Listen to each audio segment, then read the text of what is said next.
Greetings, friends, and welcome to this episode of the Watchdog.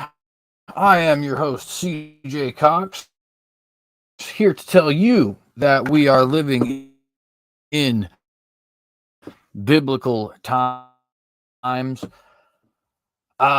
want to remind you all that this is found exclusively on the Synagogue News. That is the channel you're currently watching this on. Swear in the internetiverse or whatever you want to call it. Rumble in particular, and also we're going to start posting these to Gab TV. Please do consider subscribing to either of those places. Again, that's Rumble or Gab, TV, which are going to be our backups just in case we ever actually get kicked off of YouTube. Please remember to like and share this video. Please consider subscribing to the channel if you have not done so. Please consider hitting that bell to get notified every time that we go live, which is supposed to be every Tuesday and Thursday with episodes of the Watchdog, although that's not exactly been consistent at any point.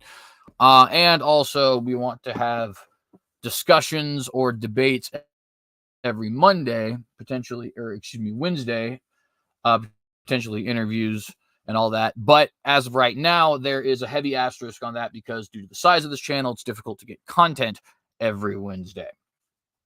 In fact, we've only actually had 3 Wednesdays recently where we've been able to accomplish that, and that's been over the course of probably 2 months. So, it comes with the territory. Still a pretty small channel. At any rate, and I do digress, please consider following us on any of the various social media platforms which you frequent. We are on Facebook, we are on Twitter, and we are definitely on and endorse the alternative social media platforms of Parler, Gab, and Minds. Definitely do consider getting on any of those 3 channels, especially if you're a Twitter fan, as they're essentially Twitter clones. That is the best way to take back internet free speech. What is the best way? Exactly by using the competition, by getting on those websites which actually are going to respect your free speech. If you're on Twitter, you might as well get on Gab or Parler. If you're on Facebook, you might as well get on MeWe or Telegram. If you're on YouTube, you might as well get on Rumble. Look, the fact of the matter is, if the internet overlords actually continue to get their way, those will eventually be the only places where we can have free speech. And by the way, if you don't consider yourself politically conservative, guess what? That's perfectly fine because you make it less of an echo chamber by showing up. So please do consider going on any of those different websites, sharing this video there if you fancy, and also potentially following your boy. You can find me at the tag The Synagogue. Got some very interesting stuff to talk about here today, and that's about all the channel housekeeping we have at the moment, so we're going to jump right into it. Before we get into any of the articles, I want to, of course, talk about a thought that's on my head and the international law.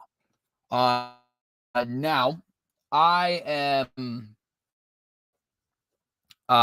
going to, in the near future, be reading to you guys international treaties and documents to kind of give you an idea of what the United Nations goals are, especially recently.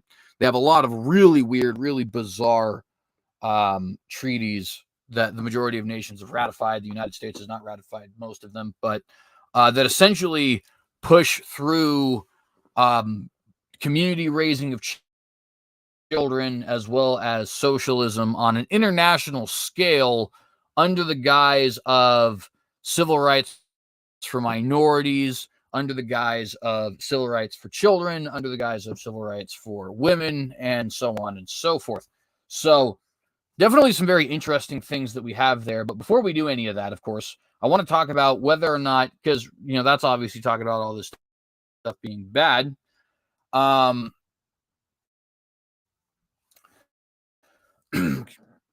I kind of wanted to ask him, is there any legitimacy? Is there any authority behind these international treaties in a more philosophical sense, of course, because obviously if you're talking about just who has level from an ethical level, do we believe that international law has any legitimacy whatsoever? And I contend that we, in fact, do not, or that it, in fact, does not. Should be more clear with what I'm saying. Have any legitimacy whatsoever. I think and I want to go ahead and give a couple of quick proofs for that. One is exclusively religious, and one is more political, philosophical. So the religious reason, which may not apply to everybody who watches this, because I know not everybody who watches this is a Christian, but I digress, I am. And religiously speaking, there is only two instances that I can think of where humanity is united on the international scale.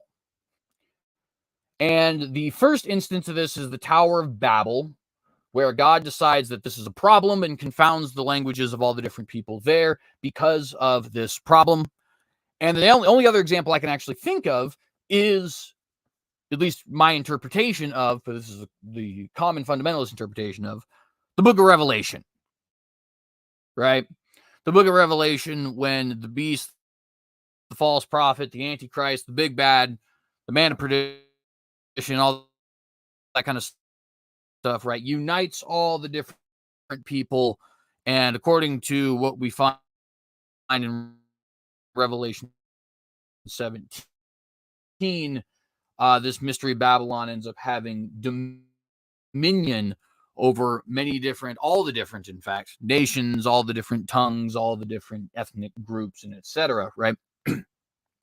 And so while there's nothing explicitly rejecting international government in the Bible, the only two examples we have of international government in the Bible are something in the past, which God did, something in the future, which is going to be apocalyptic, and something in the past, which was deserved, right? That should tell us, in my opinion, that we Bible-believing Christians should definitely be skeptical of international law. Then there's, of course, the fact that explicit authorities are mentioned in Scripture. National law talks about family government. It talks about,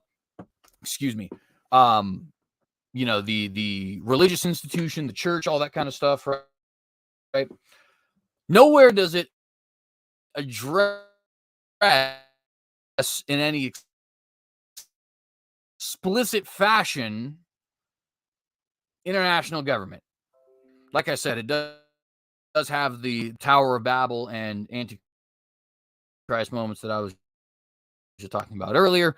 That I think are maybe a little bit more here. We're talking is they don't. You have laws in the Bible about what you should and should not do or not.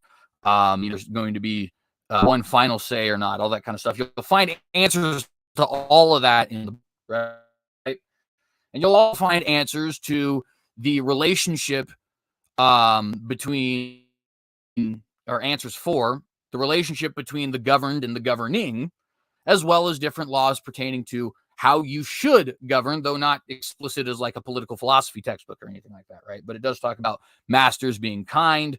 It does give us a lot of discussion about the period of Israelite monarchy and what was legitimate, what was not, all that kind of stuff, right? Obviously, we have the law. And then, of course, you have stuff about the way the church is supposed to behave, the way church governance is supposed to work, the way church punishment is supposed to work, all that other kind of stuff, right? Which, of course, you'll find all throughout not only Leviticus and the law, but also all throughout the New Testament and Corinthians and things like that, right? You don't find any rules and regulations about international government. And I think there's a reason for it. It's because it's a illegitimate, non-legitimate is what I was going to say, but that's obviously not a word. It's an illegitimate authority. There is no international authority save one, that's Christ, and when he returns, none of us are going to have any of these questions. But right now, he hasn't returned, and so we do have these questions, and the answer to whether or not international government is legitimate, in my opinion, is no. Now, there's also a more and that is simply that, not on top of the litany of problems like it not being pragmatic, the fact that power goes to people's heads, obviously, et cetera, et cetera. Culturally speaking, we are in the minority. Okay. Culturally speaking, the West in general, not just the United States, you can throw Canada in there if you like, Europe in there if you like, Australia, South Africa, New Zealand, Mexico, and up there, and if you like, get Israel in there, all that other kind of stuff. We are culturally in the minority. Okay. And what exactly am I talking about when I say we're culturally in the minority? Well, things that we value, like freedom of speech, like freedom of religion, like the right to have your children raised in a manner which you choose or something like that. Local governance, voting, stuff like that. These aren't really highly valued in a lot of other cultures across the world. The most populous cultures across the world, in fact, do not have high levels of value when it comes to these kinds of things. Obviously, there's the entire Muslim population of the world, I don't think that really needs much explanation, but certainly they disagree with us on things like women's rights. Certainly they disagree with us on things like how to deal with adulteresses and adulterers or homosexuals or things like that. Certainly they disagree with us on whether or not it is permissible to say something that goes against the status quo's religion, right? Well, that's obviously over 1 billion people there. We're talking about the entire Middle East. We're talking about Indonesia. We're talking about Egypt. We're talking about all these different places, right? North Korea, Vietnam, they obviously are going to have a massive disagreement with us. And in China alone, that's 1.3 billion people, right? India is freer than most in that area of the world, but they certainly don't meet our standards of freedom, which is something you could also say about the Philippines in the same area. All that is caused by European powers, no doubt, but nonetheless, the fact of the matter is they don't have the same robust history of freedom. They don't have the same stuff is perfectly fine. Each nation has a right to govern itself. But when you're talking about international government now, that puts those of us who value those things, free and fair elections, freedom of religion, all that kind of stuff, that puts us in the minority. And if this is a democracy, that means we don't end up getting our way. And what is our way? To reiterate, freedom of religion, to reiterate, freedom of capital, to reiterate, private property rights, to reiterate, the right to say what it is that you wish, all these other kinds of things, right? That, I think, should immediately turn any freedom-loving Westerner off when it comes to the idea of international government, right? There's just no legitimate reason for us. In fact, it would just be us serving up our liberties on a silver platter and saying, here you go. Rest of the world that certainly does not agree we should have them. You think the rest of the world agrees that you should have firearms? You think the rest of the world agrees that you should worship Jesus? You think the rest of the world agrees with your capitalism? Heck no, friend. And so for that reason, also, I think that we should see international government as illegitimate. International government is just a way for the other nations across the world to impose their will on those nations which don't line up with the majority, right? So I've been going on for a long time on that, but the point is, I think we should start to consider questions like this. I don't think there should be a United Nations. I don't think there should be a World Council of Churches. I don't think there should be a European Union. And obviously that one I have much less of a say about being a, American, not a European. But nonetheless, these things shouldn't exist. They have no legitimacy. There's no reason at all for them to be around. And we certainly should not be supporting them financially with our presence, giving them a building here in New York City. National authority is illegitimate, is not real, does not exist, right? It's all a bunch of nonsense. And with that, let's go ahead and jump into some of the articles we have today. You can see from the title here that we're going to be talking about Alex Jones, and that's the very first thing we're going to get into today. So I've titled, I don't know why it's not showing up. Sorry. There we go. I've titled this segment as well as the video is a funny looking finch. So why would I say that? Why is this being so ridiculous? Come on, man. There we go. So many of you have probably heard the whole canary in a coal mine thing, right? Where it's like the canary is supposed to be there in a cage, and it warns you when the gas in the mine has gotten to a deadly level, and therefore everybody else is able to get out. The way it warns you is, I believe, by dying, if I actually remember correctly, but the exact application of the analogy is actually not relevant. So the canary is part of the finch family. I don't know if it's technically a finch, because sometimes things can get a little complicated with that. Like there's true parrots, but then there's also the parrot family, right? Again, not necessarily relevant, but canary is a part of the finch family. And Alex Jones, though he is funny, though he is often wrong, though he does say a lot of outrageous things, though he very often may say things that you don't agree with politically, right, as far as his ideology, Alex Jones is the canary in the coal mine and has been since he was first removed from Facebook in 2018. right? Alex Jones is the canary in the coal mine that shows us just how oppressive not only the internet overlords, but also their backers, the governments, can actually be when it comes to issues of internet free speech. So we're going to go ahead and jump right into this article. Again, not relevant what we think about Alex Jones. He obviously has more credibility than the majority of people in mainstream news, but that's not even the point that we have here today, right? The point is it will eventually be done to all of us, provided that we don't get a hold on this. So this is from the Texas Tribune.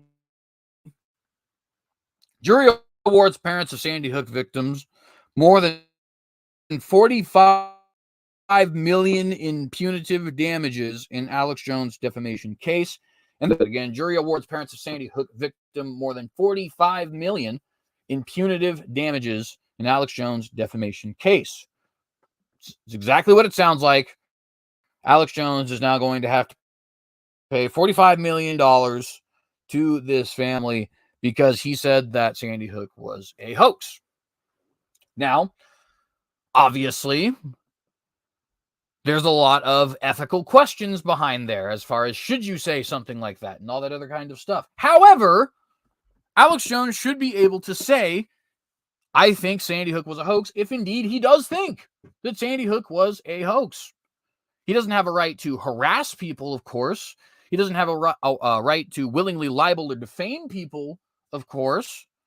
But does he have a right to say what he genuinely believes? Yeah, he does. Does he have the right to say something he doesn't genuinely believe for the sake of getting more clicks on his media and on his show? Yeah, he does, actually. As long as he's not actually spreading any malicious information he knows to be false.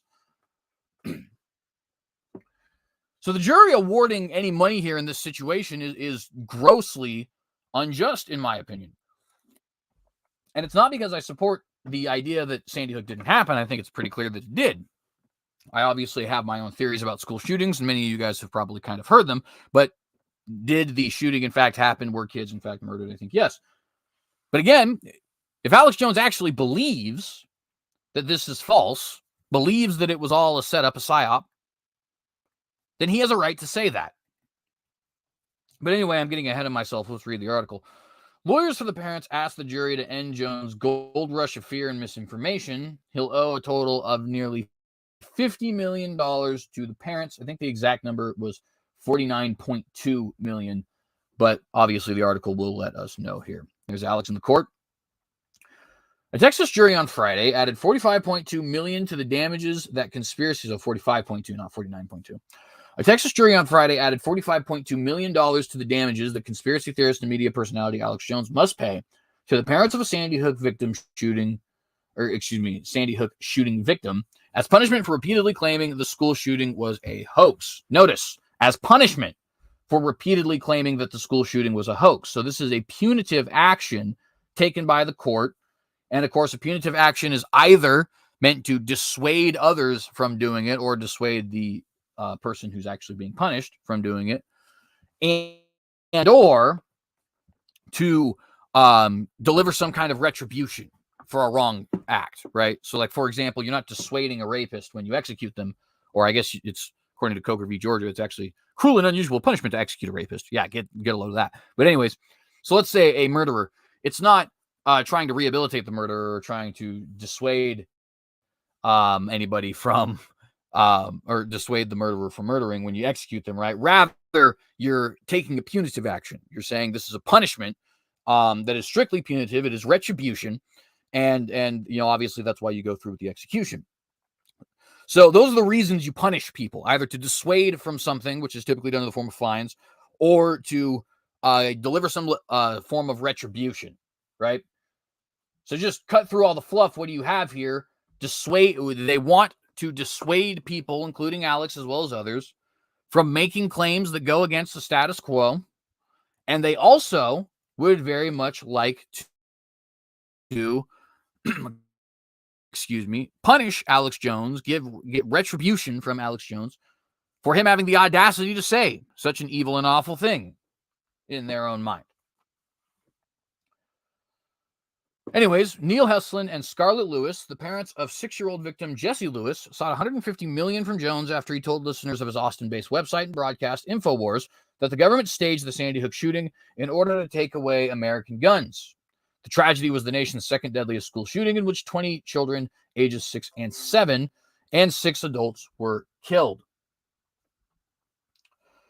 And again, I don't agree with Alex's claim that the shooting didn't happen, although I would point out that that was only Alex's claim for a couple of months. Eventually, he ended up coming to the conclusion that it was somehow an inside job or that there was a cover-up going on.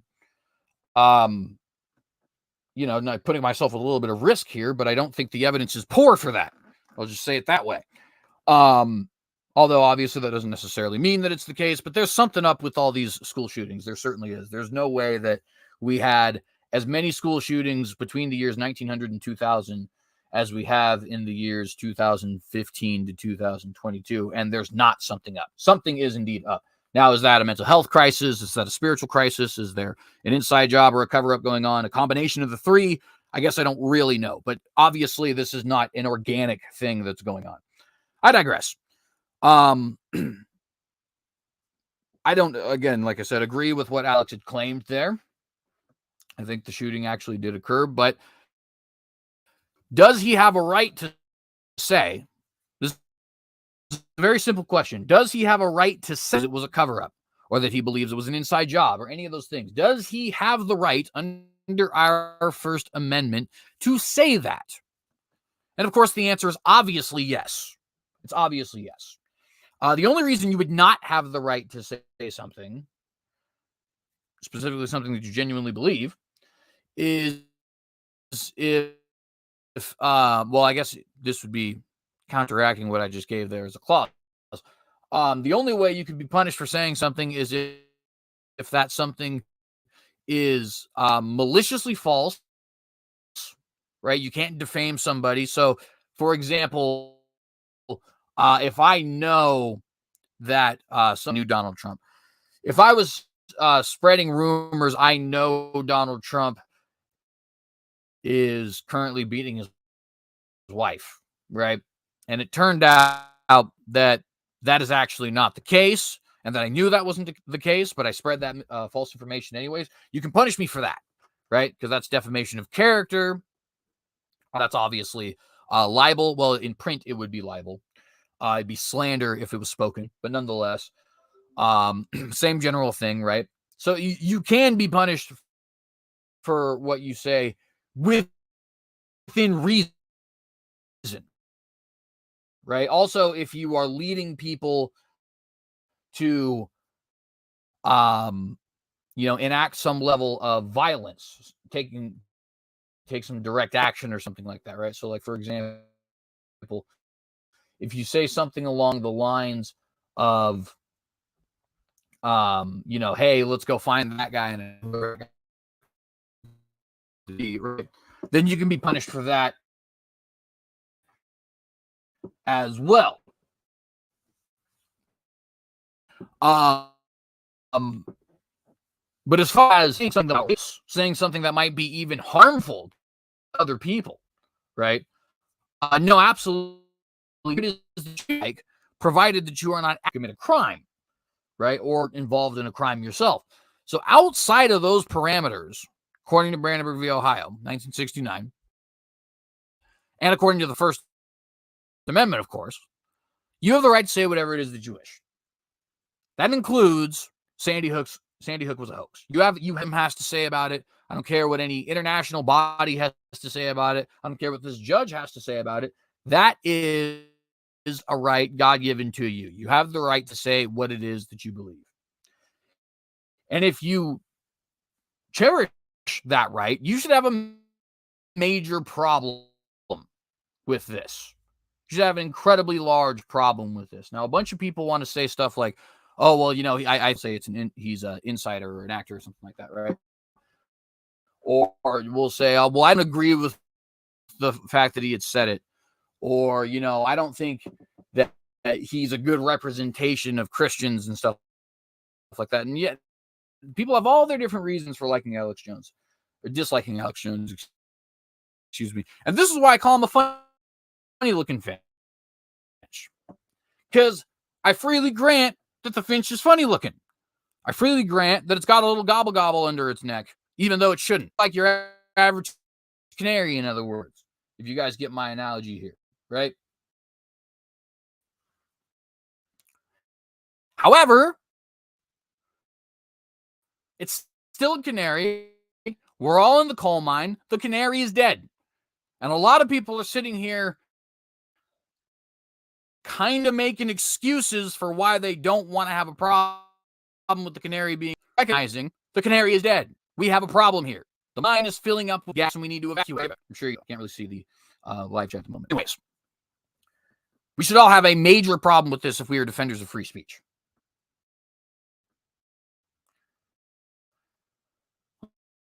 On Thursday, the jury ordered Jones to pay the parents $4.1 million in compensation for his comments, bringing the total amount owed to just under $50 million. Yeah, but that's where I got the number for this additional 4.1. Anyways, Fred's order determined punitive damages, which can be awarded to punish a defendant for reckless negligence or outrageous behavior, or to deter future bad acts. Of course, they're just saying it, right? Because the rest of us are frightened to say.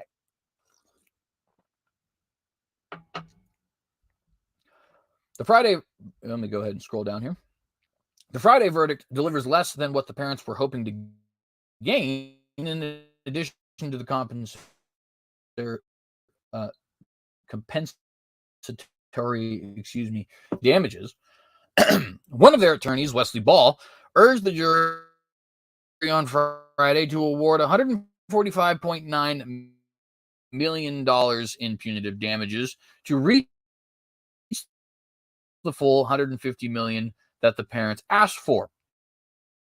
He said the jury had a chance to not only take away Jones' platform, but also ensure that he cannot rebuild it. Let me say that one more time.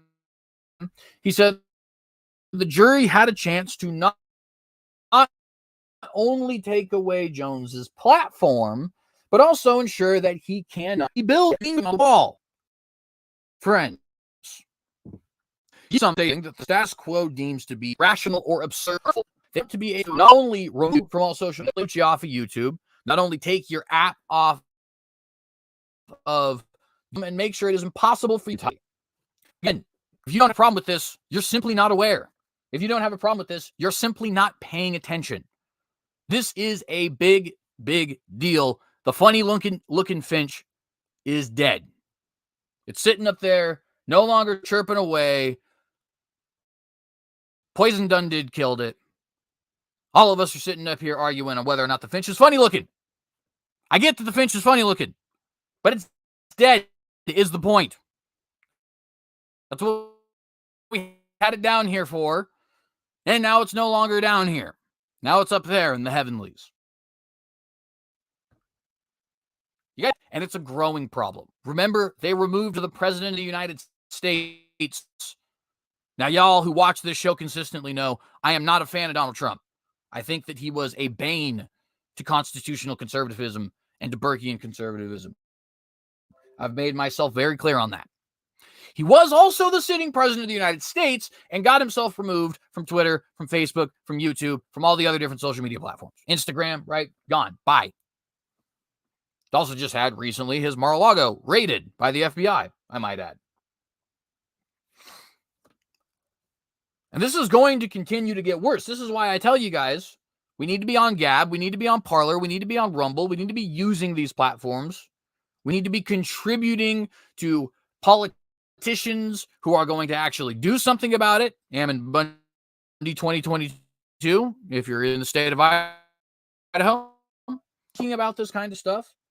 We need to be vocal about this kind of stuff and say, hey, we're not going to let this kind of thing fly. This is a clear and flagrant violation of not only our norms, but our laws. And we are not going to stand for it. The power is literally within your hands, friends. We're in a democratic system and a capitalistic system. It is literally all in the palm of your hands. where you vote with your dollar, where you vote with your actual vote, where you decide who you decide to support as far as programs. Thank you for watching this one, by the way. Like that. That is what we're going to be given. I often give the analogy because women will often complain about, like, why is it that our shampoo is like $75 or something like that? Obviously, it's an exaggeration, but you get my drift, right? And I'll often tell my wife, yeah, you want to know why? Because guys would never pay for that. We're just not going to pay for it. We're not going to pay for it. And because you guys are willing to pay for it, they're going to continue to sell you it at a completely ridiculous rate. Well, friends, the reason you keep getting this is because you're buying it. Stop buying it. Put the shampoo back on the shelf. Leave it there for a couple of months and the Walmart will pull it. You feel me? I hope you do.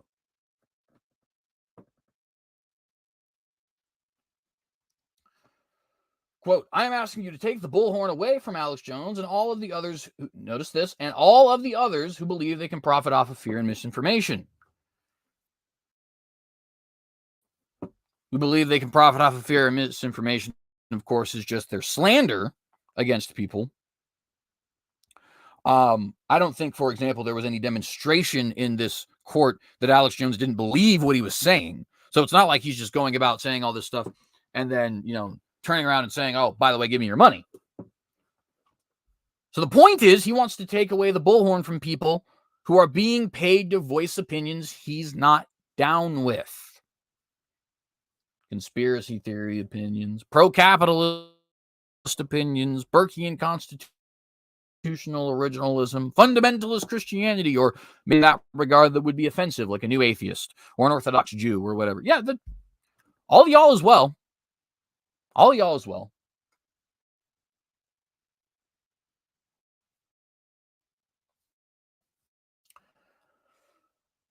The gold rush of fear and misinformation must end, and it must end today, end quote. But Jones's lawyers said in court that they plan to appeal the amount, saying the Texas law limits the damages.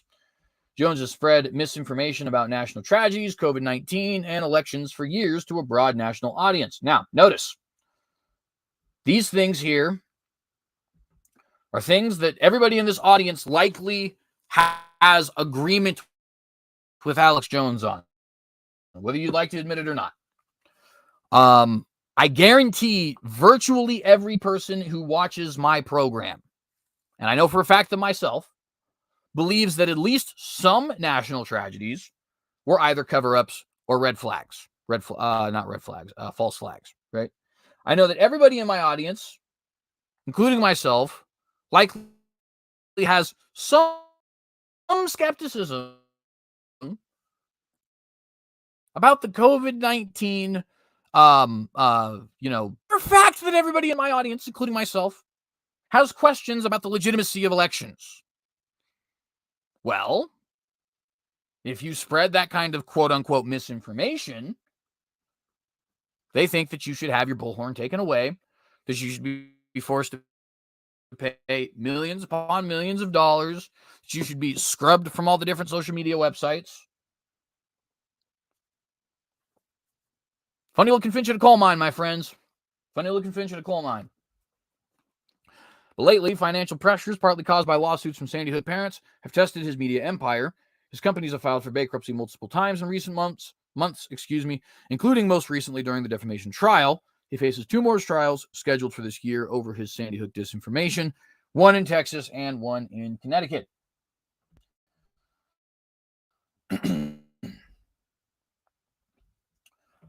Bernard Pettingill, an economic expert, testified Friday that Jones has paid $18 million from 2015 to 2018 by his main company. Was paid, $15 million.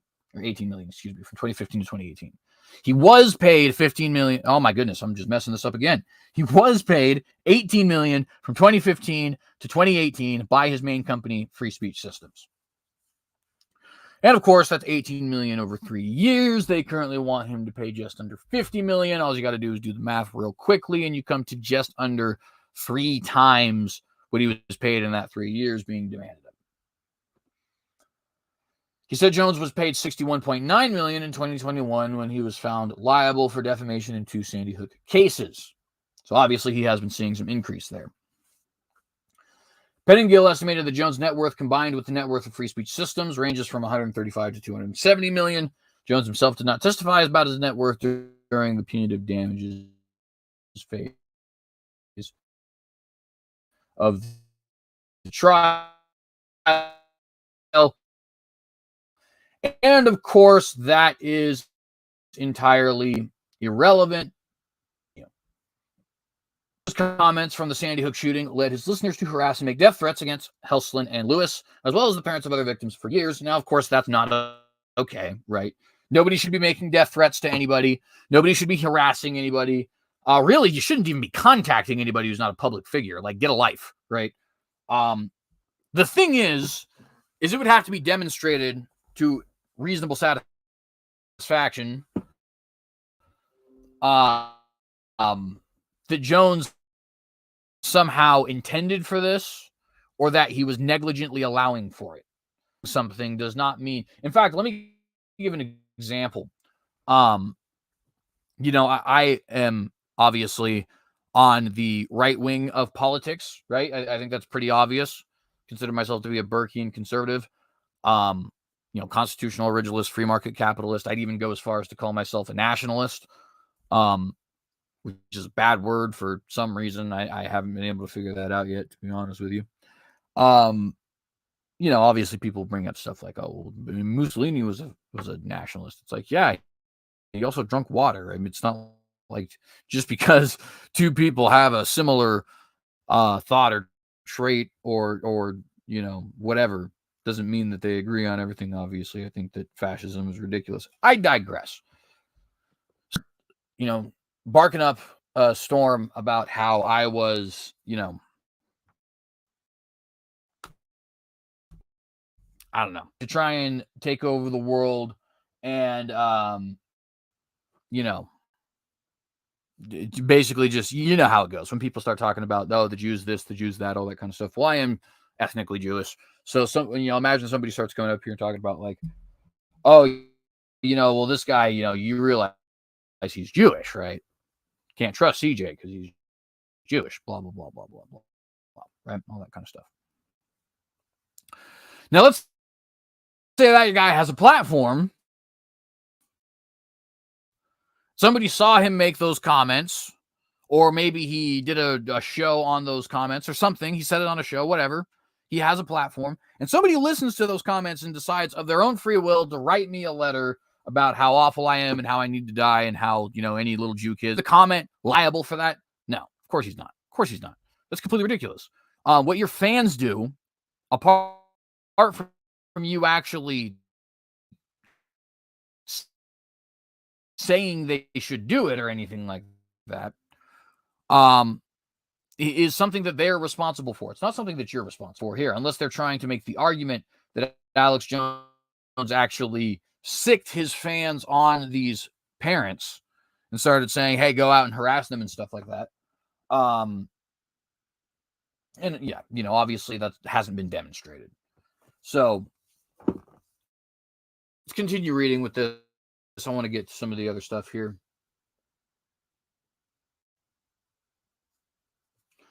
During his closing argument Friday, Jones' attorney Andino Reynal argued that Helslin and Lewis had already been awarded a lot of money in compensatory damages. He said the $4.1 million amounts to $14,000 per hour of Sandy Hook coverage that InfoWars aired, which of course is absurd.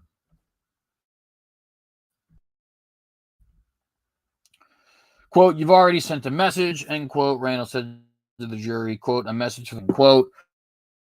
Randall suggested the jury order $270,000 in punitive. There we have the article. Already sent the message. They did. Question you, are you going to take that? Are you going to accept that message? Are you going to say, you know what? Message taken, and I will, obey the orders that you guys have. I'm not. Certainly I'm not. And, I'm not going to pay anything. I think we need to get to a point where now, of course, whether or not that happens would be subscribe your channel. But if it were to happen, I'm telling you for sure, absolutely no cooperation whatsoever, right? We need to be willing to say whatever it is that we want, not, in the sense that there's no standards, obviously, but those standards are things that tend to be, what's the word there? Self-policed, right? If you don't want to listen to a radio jock who cusses all the time, turn him off. And if enough people turn him off, then he'll have to change, right? Or he'll just have to be content with the fact that he has a small audience. But that's the only real legitimate way to quote unquote silence a voice. And I say quote unquote because you're not really doing anything to silence it. You're just not actively adding fire or actively adding kindling to the flame, right? Nonetheless, canary in a coal mine. I don't like it. I understand that people don't like Alex Jones. That's entirely not the point.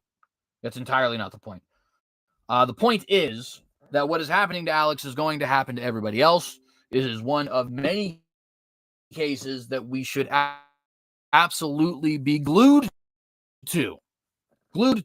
Forget this Johnny Depp crap, right? This is a case, or the Julian Assange case is another one, that is going to have a massive, massive impact on how you are able to communicate to your audience as a podcaster or a radio host, right? Just think of any conspiracy theory you might believe. Maybe you're a 9/11 truther. Maybe you think the election was rigged. Maybe you think the coronavirus thing was all nonsense. Maybe you think that there's a plot with the WEF. Maybe you don't trust Bilderbergs. Maybe you think there's Illuminati signs in Nicki Minaj's, music videos or whatever. The point is, they can now actually, or they have set precedent now to actually go after you for absolutely absurd punitive damages. For you having the audacity to say those sorts of things. At any rate, let's go ahead and get to our next article. We've been going for 43 minutes already. 11th Assembly of the World Council of Churches is coming up to start October the 31st and last until September 8th. The World Council of Churches, for those of you who do not know, is an international body of Orthodox, Oriental Orthodox, and Protestant Christian denominational United Nations, right? Started in 1948. And they're going to have their 11th assembly this year, October the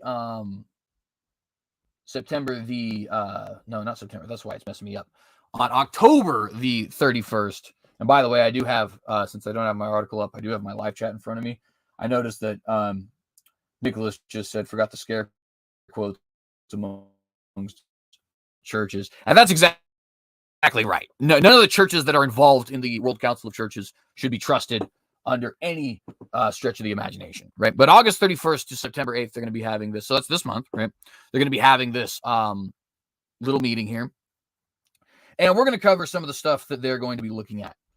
Or that they've announced they'll be looking at and all that kind of stuff. Anyways, let me go ahead and pull up this article here. And this is actually from their website, World Council of Churches website. The Assembly.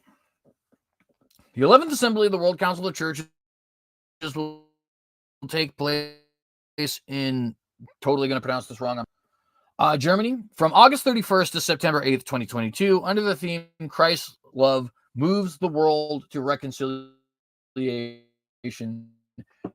and unity. And of course, if you know anything about progressive buzzwords, this is already probably sending your head in a tailspin. Like, of course, here we go again. Christ's love moves the world to reconciliation and unity. Now, of course, as any good poisoner of the cheese does, they actually use a pretty delicious, pretty savory cheese, didn't they? Obviously, and unity. Unity in his name, which does end up being a small group of the world, because not very many are willing to take his name, and even those who are willing to take his name are not necessarily willing to really take his name. always reminds me of the women in Isaiah, 7 men, I think it's Isaiah 4:1, 7 women will grab the garment of one man, right? A lot of Christians like that. Don't want to be taking his provisions, but would certainly like to, have the name. So nominals, in other words. But nonetheless, the teachings of Christ, if properly applied, do definitely lead the world to unity, right? In other words, that is to say, if you had Tongans and Samoans, black people and white people in South Africa, Southerners and Northerners in America, both actually legitimately applying the teachings of Christ and that that's not what the liberals mean when they use these words, right? We've all been around the block enough times to realize when progressives are using words like reconciliation and unity, it probably means something grossly abiblical and probably also socialistic, right? But nonetheless, let's go ahead and continue reading here as they tell us what this is all about. It's going to be a short one. The WCC Assembly is the highest governing body of the World Council of Churches. Normally meets every 8 years. It is the only time when the entire fellowship of member churches comes together in one place for prayer and celebration. By the way, whatever church you go to, first off, you shouldn't be associated, I think, with any churches that have these long, big, complicated systems of church governance. Primacy of the local church is definitely the correct way to have a church. That being said, so that's the first problem. If you're part of a church that's like part of this huge international government, I would suggest leaving personally. But if you're part of a church that's put down to the World Council of Churches, I'm not suggesting you leave. I'm telling you it is definitely in your best interest to leave. You're a free adult. You can do whatever you want. But if I were you, absolutely no chance.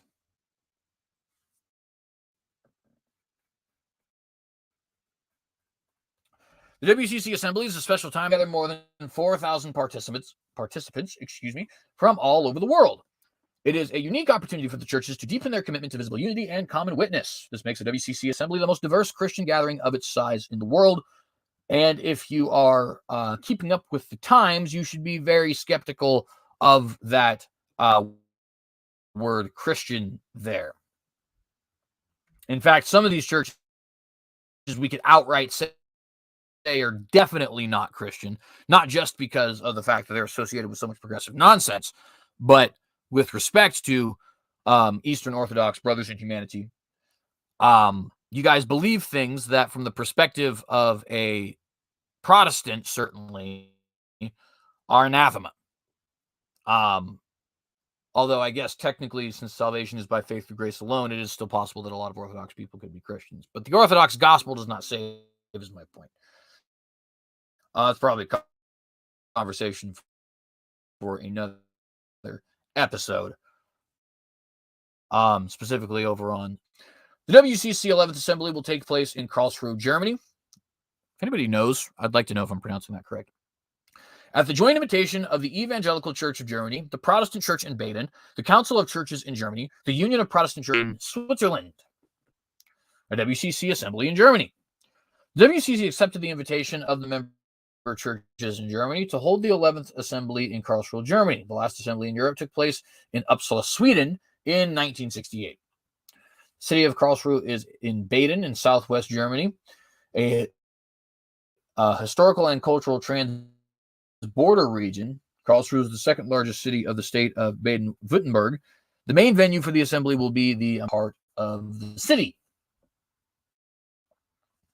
The local hosting church, the Protestant Church in Baden, became a united church by petition of the people in 1821. The 200-year anniversary of the unification of the church was celebrated in 2021.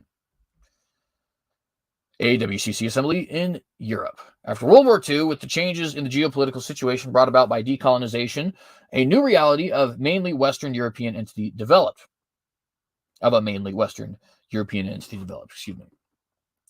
At the same time, the opposition between the Soviet Union and the Western powers caused the division of the continent in East and West, which lasted until the fall of the Berlin Wall in 1989. The European churches and the ecumenical movement and the WCC have always endeavored to maintain and to nurture a sense of unity across the divide of the Cold War. This was also one of the main functions of the Regional Ecumenical Organization created by the Churches of Europe in 1959, the Conference of European Churches, or CEC. The geographical spread of the European region in the WCC and the ecumenical movement coincides for the most part with the political understanding of Europe stretching from the Urals to the Atlantic. On the southern side, the countries of the Caucasus are included, but not Cyprus, which is grouped with the Middle East. Sub-regional affinities are fairly strong. The Nordic region, which is the Scandinavian countries plus Finland and the Baltics. I would consider Finland to be part of the Scandinavian countries, but I guess maybe some people don't. Central Europe, Eastern Europe, the Balkans, and Southern Europe. Not they didn't repeat Balkans twice. One is Baltics, the other is Balkan. Conference, to some extent, there is also a sub-regional confessional pattern. The large churches of the Reformation, Protestant and Anglican, Anglicans are Protestant anyways, are mostly in the West and North. The Catholic Church is in a majority position in the South and in Poland. The Orthodox churches form the majority of the central and eastern parts of Europe. The churches of the Protestant Reformation, Lutheran, Reformed, Methodist, obviously you could include others like Baptist, Anglican, etc. Presbyterian, right? Although Presbyterian, I guess, would be Reformed, are in full communion through the Lunenburg Agreement and have formed the communion with each other. The Anglican, I don't know why they're not a traditional understanding of the word Protestant. Anyways, the Anglican and Episcopal, by the way, it's not an endorsement of the Anglican Church, I'm just saying. The Anglican and Episcopal Lutheran churches in Great Britain and the Nordic countries, with the exception of Denmark, have also signed an agreement in full communion, or which is the Porvoo Agreement. There are 81 WCC member churches in Europe. Continuing. Actually, not continuing. Is that the end? That is the end. All right. So that gives us a brief little overview of the assembly. We're not going to read all of this, but there are a couple other points here we do want to read. So this is assembly theme and symbol. The theme of the 11th Assembly of the World Council of Churches is Christ's love moves the world to reconciliation and unity. The assembly will gather amidst perplexities, anxieties, and fundamental questions about the way we inhabit the earth, make sense of our lives, live in a society, and accept responsibility for future generations. Okay, let's go ahead and now they're going to outright say some of this stuff, so obviously we don't necessarily need to do this, but let's go ahead and cut through some of the fluff here anyways to talk about what they actually mean. Fundamental questions about the way we inhabit the earth is obviously a reference to climate change. I don't think there's any doubt about that. The WCC has long been on the environmentalist side of the climate change dispute. They are certainly in line with the Vatican on this. They're certainly in line with the WEF on this. And that's not even close to a question. It's never been in question, right? If there's three things the World Council of Churches has always been, it's pro-ecumenism, anti-Israel, and big on global warming. And there's just no doubt about those things. And you could actually throw denuclearization or disarmament on there as well.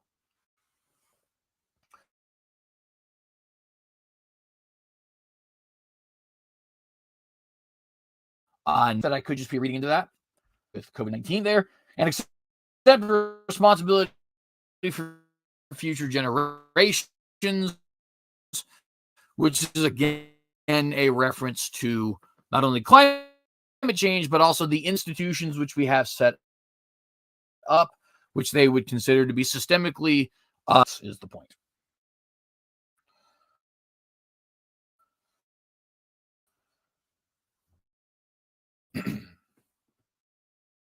Now, am I just reading into stuff? Well, no, because they say it in the very next sentence. These questions have been amplified by the global COVID-19 pandemic and its consequences, the climate emergency, and manifestations of racism worldwide, which have further revealed structure in our world. Yeah.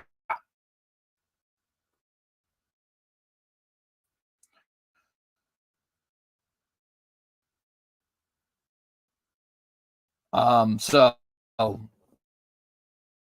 let's go ahead and repeat that one more time so that you guys get an idea of what's being talked about here. So you don't have to take it from me. You can take it from them. These questions have been amplified by global COVID-19 consequences, by climate emergency, by the mistakes of worldwide, or excuse me, and the fact that have real economic inequality, discrimination, even just in our society and in our world. Fragment the asleep after faith. Christ's love transforms the world in the giving power of the Holy Spirit against the powers of destruction. The love of the crucified and risen Christ is at the heart of this world.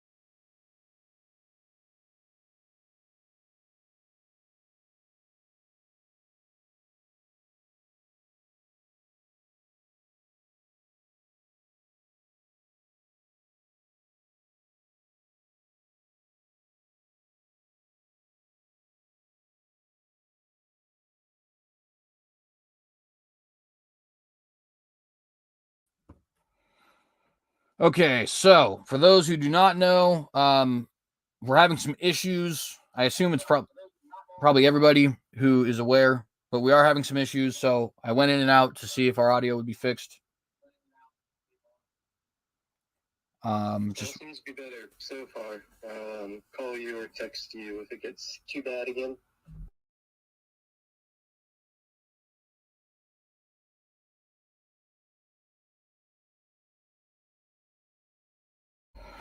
All right, so that was a problem we got fixed. I'll go ahead and reread everything because I'm not sure what you guys missed and what you didn't. But our brother Nicholas just let me know that we were having some pretty bad cutout issues.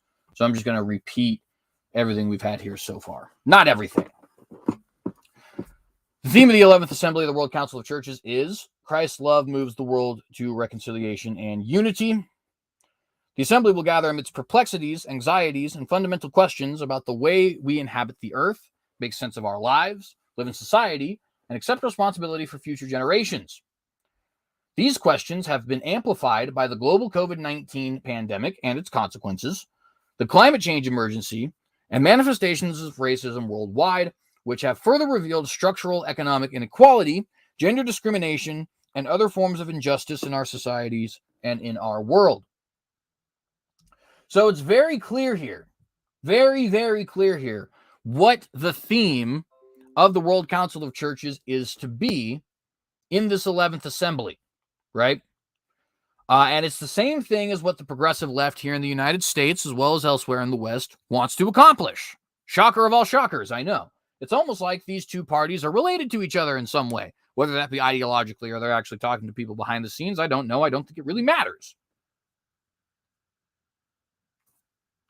However, the fact of the matter is, it is incredibly problematic. Let's continue. In this fragmented and fractured world, the assembly theme is an affirmation of faith that Christ's love transformed the world in life-giving power. And of course it does. The life-giving power of the Holy Spirit. And of course it does. Again, they want to add that poison in some really delicious cheese to make sure they get the rat. Against the powers of destruction and sin, the assembly theme affirms that the love of the compassionate, crucified, and risen Christ is at the heart of this world. It is a radical call to the churches to work together unceasingly and with people of other faiths. So notice they now want unity with people of other faiths as well, which is not something we should be shocked by. Again, I remind you guys, the World Alliance of Religions for Peace had its first movement first meeting in September 14th. In September of 2014.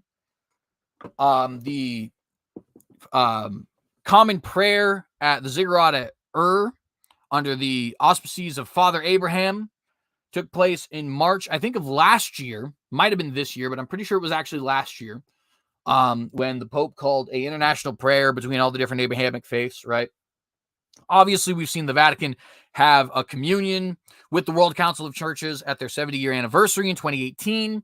The Vatican had the Amazonian Synod in 2019, where they said that all rites, R-I-T-E-S, were worship of the self-same God, including any pagan rites, right? Which a rite is a religious ritual. We saw in also 2019, or it might have been 2018, but nonetheless, very recently, the Vatican and the LDS Church having a quasi-alliance with each other by way of the LDS Church actually having a temple in Rome dedicated by the Pope, right? So we see many, many different ways that this should be no shock to us at all. And of course, the World Council of Churches is jumping right on board. It's not just ecumenism amongst professed Christians, but also they want greater cooperation with all the different faiths. And this is one of the reasons I keep stressing to you guys. There will be a United Nations of religions. Mark it and accept it, because it's going to happen. I'm obviously not a prophet. I'm not seeing visions, but I do think I have a pretty solid understanding of where this is going. And I could be wrong. I don't mean to be braggadocious, friends. If I'm being braggadocious, if I'm being arrogant, please let me know. But I feel like I have a really good understanding of where this is going. And you should too. There will be a United Nations of religions very soon. It's coming. They already have a World Council of Churches, which has the vast majority of Orthodox, Oriental Orthodox, and Protestant churches signed on already. They've already made communion with the Catholic Church in 2018. That same Catholic Church has been making communion with pagans in Amazon, with all the different quote-unquote Abrahamic faiths like Mandaeanism, and Rastafarianism, and Baha'i, and Muslims, and Jews, and so on, right? Mormons, and so on. It's only a matter of time before they consolidate this all into one group. And if you want my honest opinion, that group is prophesied in the book of Revelations, hence why I start this show by saying, here to tell you we're living in biblical times. Because I think we are. I genuinely think we are. Notice, though, this is on their agenda, right? Notice that this is something that they want to get accomplished. It's not just, and it's already problematic to be having an ecumenical movement with groups which fundamentally deny the gospel. No disrespect to the Orthodox, but that's a fact. You're not Christians as I understand it, and I'm not a Christian as you understand it. So let's just be honest with each other, okay? Any Orthodox Christian out there who, and I mean Orthodox in the denominational sense, who genuinely believes what the Orthodox Church teaches, what the Eastern Orthodox churches teach, you know that you don't consider me a Christian, because that's what your church has taught ever since the Protestant Reformation occurred, right? But I digress. Not only was that problematic, but it's doubly problematic when we start having a greater ecumenism, right? An ecumenism that includes Muslim and Buddhist and stuff like that. Now, obviously, we shouldn't be fighting. So don't let anybody misinterpret what I'm saying. I don't want, Buddhists with guns on one side and Christians with guns on the other. That's not what I'm saying. But we're not on the same side. Okay? We're not. I want to live peaceably with you. The Bible tells me to live peaceably with all men. But I also would prefer you not to be Buddhist. Not because I hate Buddhism, but because I value your eternal soul as an image bearer of God. And that's what I'm going to continue to fight for. Obviously, using fight in the metaphorical sense there, I'm not talking about physical violence. But you guys get what I'm saying. Returning to this article here, it is a radical call to the church. I already read that, sorry. Or no, I didn't. It is a radical call for the churches to work together unceasingly and with people of other faiths, and all those of goodwill for just peace and reconciliation. It is a call for the visible unity of the church to become a prophetic sign and a foretaste of the reconciliation of this world with God and the unity of humankind and all creation. Now, of course, you're not going to be able to find anything about us having unity throughout all humankind, at least until after Jesus, or at least before, Jesus would show up. Because obviously there will be complete unity throughout all mankind at some point. But that's going to be after Jesus Christ has already shown up, right? And at that point, there won't, all the faiths will be unified because they'll be one, right? And all the nations will be unified because they'll be one, and all of the so on and so forth, right? But before then, obviously, it's a problem. All right, assembly symbol. Created as a visual expression, of the assembly theme, the symbol's design is also inspired by the dynamic expressions and variety of the ecumenical movement in its search for Christian unity and promotion of justice and peace. Inspired by the theme, Christ's love moves the world to reconciliation and unity, the WCC Fellowship will come together as a whole in prayer and celebration at the 11th Assembly.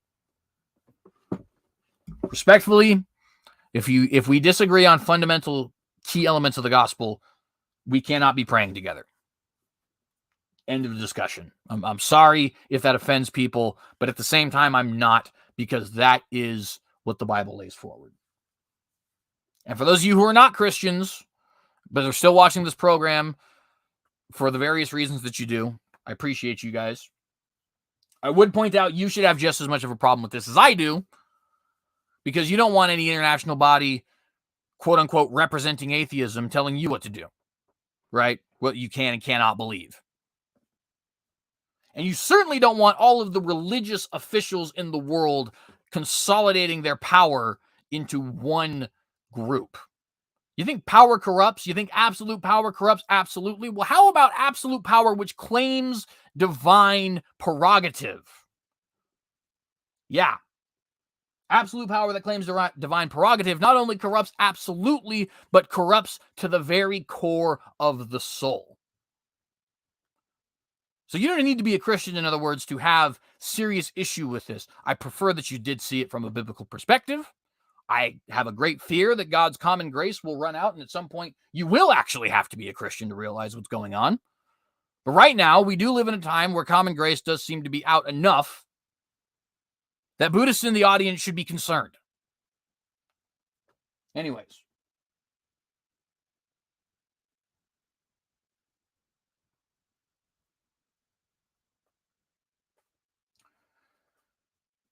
What else do we have here? Inspired by the theme, I just read that. We will draw renewed energy for the WCC's work far beyond the event itself. That's why anytime you use the assembly symbol, you should also offer space for the WCC official logo. Of course, got to shamelessly promote yourselves there, right? The symbol is formed of 4 elements. By the way, the symbol in question is immediately to your left here. This guy. I'll go ahead and blow it up real quick so you guys can see it. Oh, never mind. That's not what that's doing. Anyways, you can see it right here to your left. All right, the assembly theme, or hang on, let's get the 4 elements. So, the cross. The assembly theme is an affirmation of faith that Christ's compassionate love transforms the world in the life-giving power of the Holy Spirit. Placed prominently in the symbol, the cross is an expression of the love of Christ and a reference to the first article of the WCC Constitution. To be fair, there's certainly, it is certainly true that the cross is an expression of the love of Christ. It is also true that the cross is an expression of the universal sinfulness of man, which is a big part of the reason why we should not be accepting people in their error, right? Obviously, we don't wish to do violence or oppress or anything like that, but we certainly do not accept Islam or Buddhism or anything else. The universal sinfulness of man is such that only the cross will suffice. Anyways, back to the article here. The dove, a universal symbol of peace and reconciliation. The dove stands for the Holy Spirit and also refers to deep biblical expressions of hope.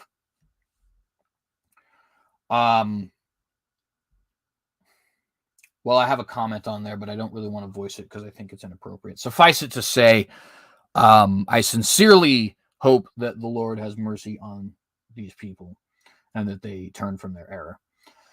The circle, the whole inhabited world, or oikumene, from where we get the term ecumenism, by the way, bringing a sense of unity and common goal and a new beginning, otherwise known as a great reset. Anyways, The circle is also inspired by the concept of reconciliation. As Christians, we have been reconciled with God through Christ, and as churches, we are agents of forgiveness and love both within and outside our communities. The ecumenical movement has responded to the call for unity and reconciliation through resolute work and action for a more just and participatory society and care for God's creation. The way. We all come from different places, cultures, and churches. We walk different paths responding to God's call. We are all on a pilgrimage through which we encounter others and join together on a journey of justice and peace. The different paths represented are various journeys. The movement, freedom, and vibrancy of life, and that drive the WCC and its member churches around the world. And I think it would be important for us to point out here that when they're talking about we all come from different places, cultures, and churches, that's certainly true enough, and it's true enough of Bible-believing Christians, but we already had earlier explicit references to non-Christian faiths, right? Work together unceasingly with people of faith, of other faiths, and all those of goodwill for peace and reconciliation. So obviously, when they are referring to the way and all the different cultures and stuff that we have here, they are obviously also referring to Muslims and all that other kind of stuff, right? Okay. Last one I want to read here is, I wanted to read the program of the assembly one too. How long have I been going? Hour and 14 minutes. I want to read the Ecumenical Conversations part and the program of the assembly part. Practical information would be important too. But nonetheless, let's go to the program of the assembly first.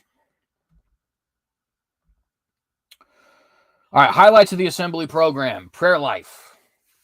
At the heart of the global ecumenical gathering of delegates and visitors to the WCC 11th Assembly is its spiritual life. Each morning, attendees will begin the day with interconfessional prayer. Let me say that again, interconfessional prayer. Very interesting. The main elements of these opening spiritual moments are singing, reading of scripture, praying, and reflecting on the key biblical theme and message for the day. Other spiritual life moments will be offered throughout each day. They will include home group Bible studies where delegates will have the opportunity to engage more deeply with the biblical text for the day. Other spiritual life moments, I just read that. Having access to home groups that are small in size and language structured will ensure that the discussions that unfold within these settings will be informed by all the participants. These home groups will end with a short midday prayer. As each day ends, there will be another opportunity for delegates and visitors to participate in evening confessional prayers. This will allow all to experience a spiritual moment which reflects just a sample of the extensive spiritual diversity that is the fellowship of the council. As the business sessions and thematic plenaries of the assembly unfold, the spiritual life components are offered to nurture the soul and renew the spirit as we sing, pray, and through moments of silence and reflection, discern the future direction and action of the global ecumenical movement. We believe our times of worshiping together will serve to affirm where God is leading us, as together we declare that Christ's love is moving the world to reconciliation and unity. I'd like to just briefly point out, I have a lot of people who I believe are genuine brothers and sisters in the Lord, who are post-millennial. And what we're seeing here is one of my great fears with post-millennialism. This whole thing about Christ's love is moving the world to reconciliation and unity, right? Like I said earlier, there is a sense in which that is true, right? And in the sense in which that is true, number one, is that if the entire world were actually applying the Christian message, we would be reconciled and we would be unified. Number two, and more importantly, is that all categories of men, from kings to serfs and slaves, from billionaires to those in the ghetto, from black people to white people to Jew to Gentile to Polynesian to, Samoan, I guess that's a form of Polynesian, right? All these guys, there will be, from each category of human you can think of, people who are saved and ultimately brought to Christ, right? And so in that sense, also, there is truth behind this. But where there is not truth behind this is that the entire world corporate is going to move towards unity and reconciliation because of Christ's message. In fact, quite the opposite is true. The world despises Christ's message. And if anything, the thing that they're most unified in is that, how much they hate it, how much they cannot stand the message of the biblical gospel, right? And when people start talking about postmillennialism, I become very worried that they are letting down their guard for exactly this type of group, this WCC, to show up and start saying, well, this is actually what the Bible is meant to do, is to bring the whole world into unity. Whereas I believe that's actually the setup for the Antichrist, personally. And I'm not saying the postmillennials are unsaved. I think very often they genuinely believe that, first off, they genuinely believe that this is what the scripture teaches, and I think they genuinely believe in Christ. I think I'm going to see a lot of postmillennial brethren in heaven. I think Irenaeus is in heaven, but Irenaeus's opinions on church authority are a big part of the reason why the Catholic Church was able to dominate the entire continent of Europe, right? And that's kind of the same thing that I'm saying here. I think that these people are falling for, I don't understand how these people are falling for it, and I think that I have great concern. It's not the point of this episode. This isn't the apologetics show, but just want to note, this is one of my big concerns with post-mill, is that I feel like they are setting up their congregations and setting up themselves to eventually fall for a deceiver or have a tradition which is setting people up to fall for a deceiver. Anyways.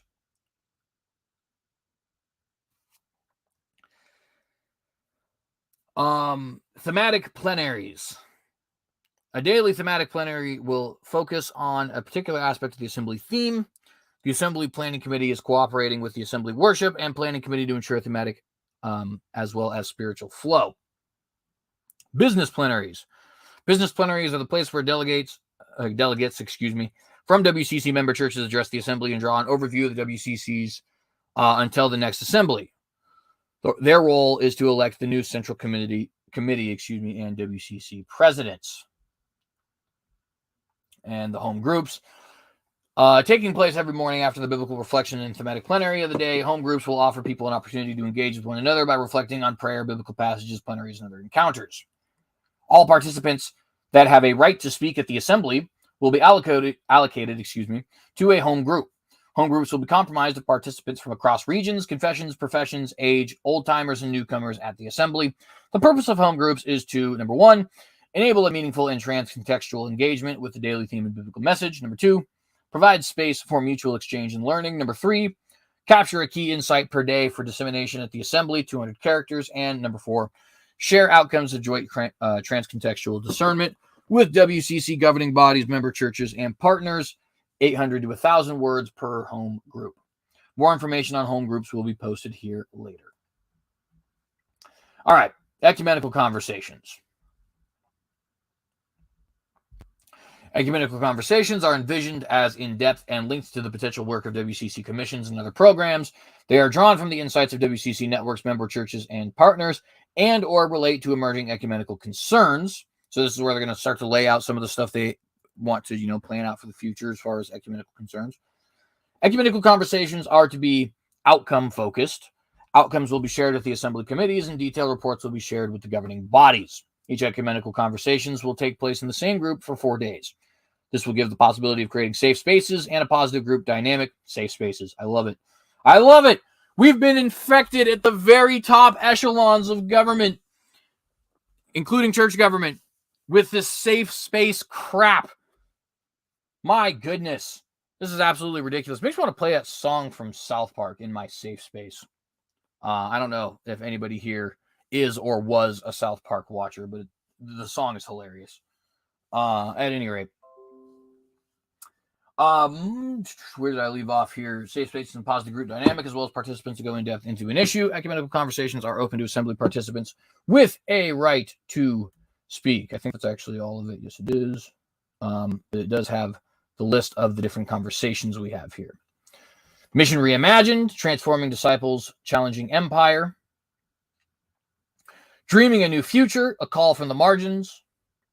Walking Together Hand in Hand, Evangelism and Justice, Exploring Theology and Practice for Mission and Evangelism in an Unjust World.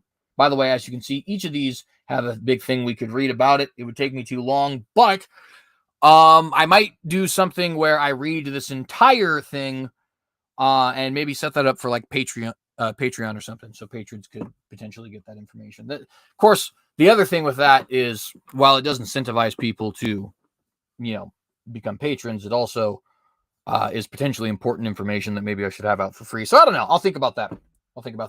Anyways, the gift of being a church of all and for all, inclusion and full participation of persons with disabilities in ministry and mission, creation and common prayer, broadening the dialogue in the church, creation justice now, climate action, and water for life.